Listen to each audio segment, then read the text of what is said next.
അപ്പൊ ദൈവത്തിന്റെ അടുക്കൽ വരുന്നവർ എന്ത് ചെയ്യണം? ദൈവം ഉണ്ടെന്ന് വിശ്വസിക്കണം. എന്ത് ചെയ്യണം?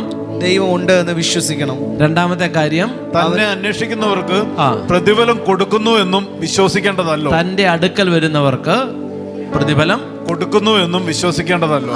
എന്ത്? കർത്താവിന്റെ അടുക്ക വന്ന പ്രതിഫലം ഉണ്ട്. അന്വേഷിക്കുന്നവർക്ക് പ്രതിഫലം കൊടുക്കുന്നു. ദൈവം ഉണ്ടെന്ന് ഒത്തിരി പേർക്ക് വിശ്വാസമുണ്ട്. ലോകത്തിൽ കോടിക്കണക്കിന് ആളുകൾ ദൈവം ഉണ്ടെന്ന് വിശ്വസിക്കുന്നുണ്ട്. എന്നാൽ ഞാൻ നിങ്ങളോട് പറയും, ഈ ദൈവം എനിക്ക് വേണ്ടി ഇടപെടും എന്നാര് വിശ്വസിക്കുന്നു അവിടെയാ മിറക്കിൾ ആരംഭിക്കുന്നത്. ഈ ദൈവം പത്രോസിന് വേണ്ടി ഇടപെട്ട ദൈവം, പൗലോസിന്റെ ജീവിതത്തിൽ ഇടപെട്ട ദൈവം, ജന്മന മുടന്തനായനെ എഴുന്നേൽപ്പിച്ച് നടന്ന ദൈവം, മരിച്ച ലാസറിനെ ഉയർപ്പിച്ച ദൈവം, ചളർവാദ രോഗിയെ കിടക്കയോടെ എഴുന്നേൽപ്പിച്ച് നടന്ന ദൈവം, അന്ധന് കാഴ്ച കൊടുത്ത ദൈവം, ചെകിടന് കേൾവി കൊടുത്ത ദൈവം, ഈ ദൈവം എനിക്ക് വേണ്ടി ഇടപെടും.